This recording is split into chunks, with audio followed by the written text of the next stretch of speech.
आज के press conference में आप सब लोगों का स्वागत करते हैं। और आप लोग जानते हैं कि पूरे बिहार में हम लोगों ने यात्रा किया, जन विश्वास यात्रा, और हर जगह जो है लोगों का हुजूम, जगह जगह भर रास्ते, चाहे दिन हो, रात हो, सुबह हो, शाम हो, लोगों का आशीर्वाद, प्यार और विश्वास और ताकत लोगों ने दिया। इसके लिए हम सभी बिहार की जनता को धन्यवाद देते हैं आप लोगों के माध्यम से। और मात्र 10 दिनों के अंदर, यानी आप समझिए कि पिछले माह के 22 तारीख को ही हम लोगों ने ये तय किया था कि रैली हम लोग करेंगे, और 3 तारीख को रैली की गई। यानी केवल 10 दिनों के अंदर जन विश्वास महारैली हम लोगों ने किया। और रैली के दिन खराब मौसम के बावजूद भी लाखों लाख के तादाद में लोग जुटे। एक ऐतिहासिक और एक सफल रैली का आयोजन किया गया। और आने वाले 2024 के चुनाव को देखते हुए बिहार की धरती ने एक ऐतिहासिक रैली के माध्यम से पूरे देश में संदेश दिया कि हमारा जो गठबंधन है, महागठबंधन, इंडिया गठबंधन, ये मजबूत है और आने वाले समय में बिहार से हम सब लोग चौंकाने वाला रिजल्ट देंगे।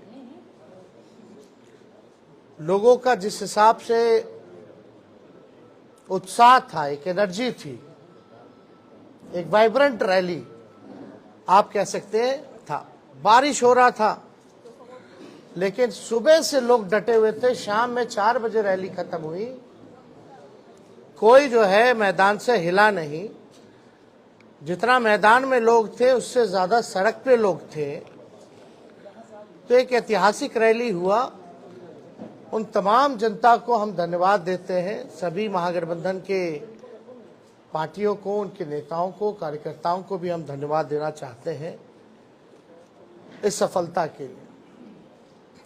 और आने वाला जो चुनाव होगा, साफ तौर पे जो हम लोगों ने लकीर खींची है, हम लोगों ने जिस हिसाब से 5 लाख नौकरियां, बहालियां निकाली हैं, नियुक्ति पत्र लाखों में बांटने का काम किया मात्र 17 महीनों में, आरक्षण की सीमा बढ़ाई गई, नियोजित शिक्षकों को राजकीय कर्मी का दर्जा देने का निर्णय हम लोगों ने कैबिनेट से लिया। स्वयं सहायता समूह, चाहे जीविका दीदी हो, आंगनबाड़ी महिला हो, तालमी मरकज हो, विकास मित्र हो, टोला सेवक हो, आशा दीदी हो, ममता दी हो, सभी लोगों के मानदेय को बढ़ाने का निर्णय इन 17 महीनों में हम लोगों ने किया। इसके साथ साथ स्पोर्ट्स पॉलिसी के साथ साथ, आईटी पॉलिसी के साथ साथ टूरिज्म पॉलिसी भी इस 17 महीने में हम लोगों ने लाया। जो खिलाड़ी स्पोर्ट्स पॉलिसी के तहत हम लोगों का था कि भाई जो खिलाड़ी मेडल लाएंगे, बिहार का, देश का नाम रोशन करेंगे, उनको भी हम लोगों ने नौकरियां दी। और हाईएस्ट लेवल है उस नियमावली में डीएसपी के लेवल तक का नौकरी जो है लोगों को मिलेगा, जैसा वो मेडल लाएंगे।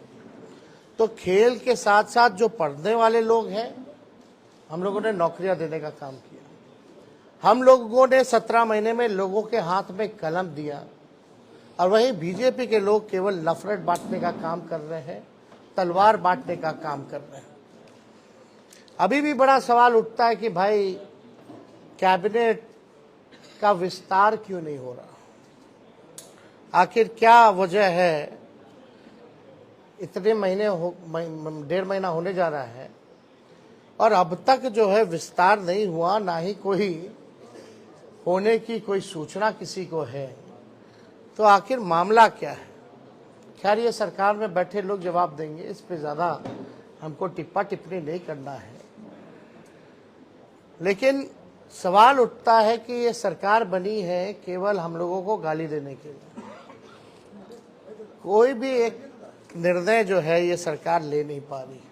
जिस हिसाब से हम लोगों ने 17 महीने में निर्णय लिया, ऐतिहासिक निर्णय लिया, जाति आधारित गणना कराया, आरक्षण के सीमाएं जिस हिसाब से बढ़ाई, नौकरियों की बात करते थे, देर रात बजे जाकर के अस्पताल में हम लोग छापा मारते थे, तो कहीं भी जो मौजूदा सरकार में लोग जो बैठे हैं उनका इंटरेस्ट जो है केवल लालू जी और उनके परिवार को गाली देने में ही है।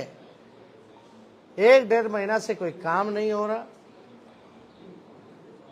और जो बजट भी आया वो बजट में हम ही मंत्री लोगों का साइन था। जो केवल भाजपा के वित्त मंत्री जो हैं वो पढ़े, वो हम ही लोगों का काम का गुणगान जो है वो लोग कर रहे थे। ये बजट में देखे तो कैबिनेट में सबसे ज्यादा मंत्री राष्ट्रीय जनता दल के कोटे के थे, कांग्रेस के थे, तो हम ही मंत्रियों का साइन जो हम ही लोगों ने भेजा। खैर ये बातें अलग हैं, लेकिन हम लोग पूरी मजबूती के साथ आने वाले चुनाव में हम लोग लड़ेंगे और बिहार से हम लोग चौंकाने वाला रिजल्ट हम लोग देंगे। तो इसीलिए आप सब लोगों को हम आज बुलाएं ताकि आपके माध्यम से हम लोग बिहार की जनता को धन्यवाद दें। चाहे कोई वर्ग के हो, कोई जाति के हो, कोई धर्म के हो, सभी लोगों का पार्टिसिपेशन इस रैली में रहा। तो इसलिए आप सब लोगों को भी यहाँ धन्यवाद देते हैं। और कोई सवाल होगा तो आप लोग बेशक पूछ सकते हैं। एक सवाल है, आप कहते हैं कि आप कलम बांटने का काम करते हैं और भाजपा वाले तलवार बांटने का काम करते हैं, लेकिन इंडिया ब्लॉक के एक नेता है ए राजा, उन्होंने कहा है कि भारत एक देश नहीं है और अगर ये एक देश है तो एक भाषा और एक परंपरा ये होनी चाहिए। और उन्होंने आगे बढ़ने के बाद ये भी कहा कि रामायण में वो भरोसा नहीं रखते हैं और राम सही नहीं है। ये उनका व्यक्तिगत बयान है, ये हम लोगों का नहीं।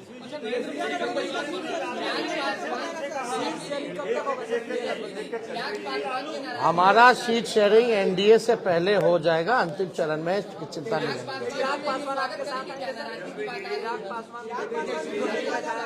ठीक है, इसमें हमको क्या कहना, हमको तो कहीं जाना है नहीं, हम तो जहाँ हैं वही है।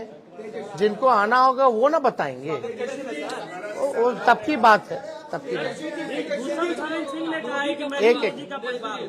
ब्रिजभूषण शरण सिंह जितने महिलाओं का शोषण का आरोप है, उन्होंने भी कहा है कि मैं भी मोदी का परिवार हूं। अब देखिए, अब इस पे ज्यादा कुछ तो हम नहीं कहेंगे, लेकिन हम इतना जरूर कहेंगे 80 करोड़ गरीबी से करते हैं हाहाकार, 100 करोड़ बेरोजगार, 120 करोड़ महंगाई से लाचार, दुखी सब परिवार फिर भी कहते हैं उनका परिवार।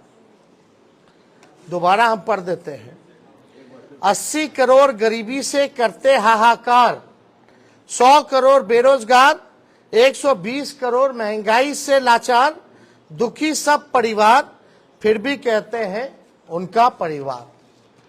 मतलब मुद्दे की बात होनी चाहिए। पिछले बार चौकीदार हो गए थे, अब जो है परिवार हो गए हैं। ये इससे नहीं, आपको बताना होगा कि आपने कितने रोजगार दिए, आपने कितने कारखाने दिए, आपने महंगाई कम किया कि नहीं किया, आपने पलायन रोका कि नहीं रोका, आपने क्या इंडस्ट्री निवेश बिहार के लिए क्या लाया। आपको इस मुद्दों पर जो है कितनी गरीबी आपने हटाने का काम किया, आपको इन मुद्दों पर जो है लोगों को बात करनी चाहिए।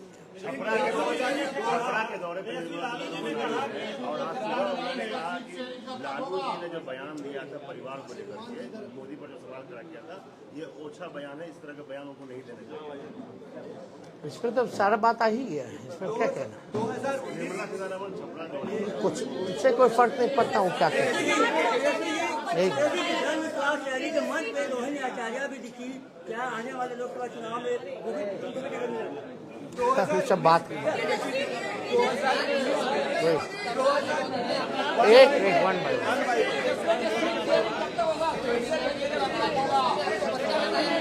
एक कोई समझ में नहीं आ रहा कौन क्या बोल रहा।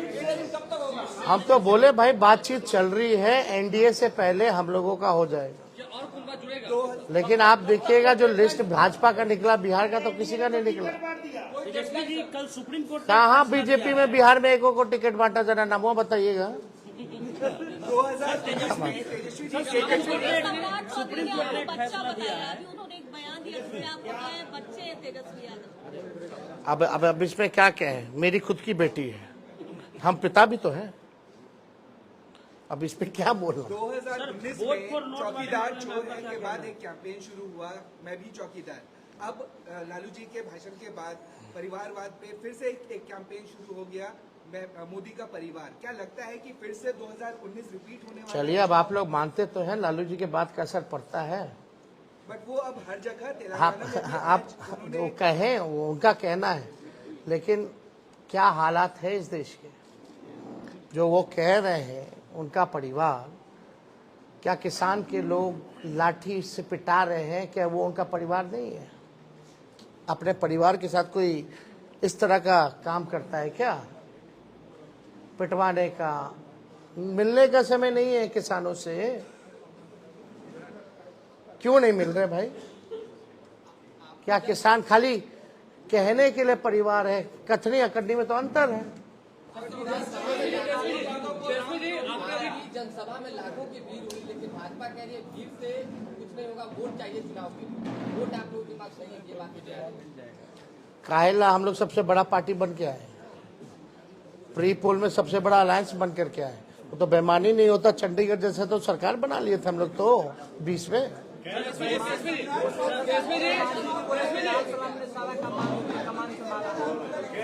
सब लोगों का योगदान है, और जो लोग कुछ भी कहते हैं वो अपना भी करके देख लें। सुप्रीम कोर्ट ने कहा, अब लास्ट क्वेश्चन, आखिरी। वोट फॉर नोट का मामला सुप्रीम कोर्ट ने कहा है कि आज जो 4 विधायक हैं उस पर कार्रवाई होगी, क्योंकि सुप्रीम कोर्ट ने कहा कि वोट फॉर नोट के मामले में पार्टी कार्रवाई कर सकती है। नहीं, इसमें हम लोगों ने लिखित में हमारे सचेतक ने और हमने खुद भी स्पीकर महोदय को हमने लिख करके दिया है। तो निर्णय, क्योंकि कानून तो है और इसमें एविडेंस भी है, और एविडेंस आप सब लोगों ने देखा ही था। कोई भी उधर का इधर आके नहीं बैठा, जो कुछ लोग थे इधर के ही उधर जाकर के बैठे हैं। ये तो सबसे बड़ा एविडेंस है। और परंपरा के हिसाब से वोटिंग के टाइम में जिसको जहां सीट अलॉट होता है उसको वहीं बैठना पड़ता है। तो इतना बड़ा सबूत है, तो हम तो लिख करके दिए हैं, कार्रवाई तो होनी चाहिए। अब अगर कुछ निर्णय नहीं ले पाते हैं स्पीकर महोदय, तो हमारे पास रास्ता खुला हुआ है। अब खुद कह दिया तो स्पेसिफिकली हम लोग जाकर के फिर लाएंगे। अब तो कम से कम स्पीकर साहब को निर्णय ले लेना चाहिए ना। उसको लेकर भाजपा कह रही है कि पैसे पर बुलाया गया है, क्योंकि भाजपा का ये कहना है। ठीक है, उनकी मर्जी। एक बार फिर सब जितना लाखों लोग आए ना, सबके यहाँ ईडी सीबीआई भेज दे, बता देगा लोग। जरा 10 लाख से ऊपर जो लोग आए हैं, जरा सबसे पूछताछ कर ले।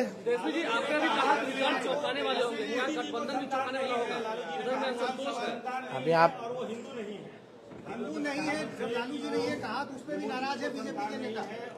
आपको एक बात समझना पड़ेगा। हाँ, पूछिए। जैसे लालू जी ने बयान दिया, हिंदू नहीं है, उनको संतान नहीं। एक बीजेपी में कैंपेन शुरू हुआ कि मैं मोदी परिवार, फिर हिंदू है कि नहीं, उसको लेकर के उन्होंने कुछ वीडियो जारी किया, कहाँ कहाँ उन्होंने पूजा और राम मंदिर। क्या लगता है 2024 में जो ये एजेंडा सेट हुआ उसमें लालू ने ही मदद किया, ये हिंदू, राम मंदिर और परिवार? कोई ये आपकी सोच है। मुद्दा साफ यहाँ खड़ा है, गरीबी, बेरोजगारी। ये क्या है? लालू जी ने एक बात नहीं की, बहुत बातें की। लेकिन एक बात तो सही है कि अभी तक सही से जवाब कहाँ कोई दे पा रहा है। इस पे हम ज्यादा टिप्पा टिप्पणी नहीं करना चाहते हैं। हम लोग भी सब परंपरा को मानने वाले लोग हैं, हम लोग भी हिंदू हैं, हम लोग भी पूजा पाठ करते हैं, हमारे घर में भी मंदिर है, सुबह शाम वहाँ आरती होती है। तो इस तरह कोई बात धार्मिक को लेकर के एजेंडा नहीं हो सकती। लेकिन हाँ, अगर हमारे भी घर में कोई किसी की मृत्यु होती है तो हम लोग बाल मुड़वाते हैं, हम लोग दाढ़ी छिलवाते हैं, हम लोग अपनी बेटी का मुंडन हम करा के आए, तो हम लोग तो फॉलो करते हैं ना। लालू जी ने तो बस यही पूछा, तुम इतना प्रचार करता है, नफरत फैलाते हैं, उकसाते हैं लोगों को, धार्मिक भेदभाव आप कराते हैं, आपस में राम और रहीम के बंदों को लड़ाते हो, तो आप क्यों नहीं मुड़वाएं? इतना बड़ा आप अगर बात करते हैं तो आप क्यों नहीं मुड़वाएं? यही तो बात थी। बहुत बहुत धन्यवाद। राम विरोधी बताए थे सम्राट चौधरी ने कहा है कि लालू राम विरोधी है। अरे छोड़िए ना, पहले सर्टिफिकेट ठीक करा ले।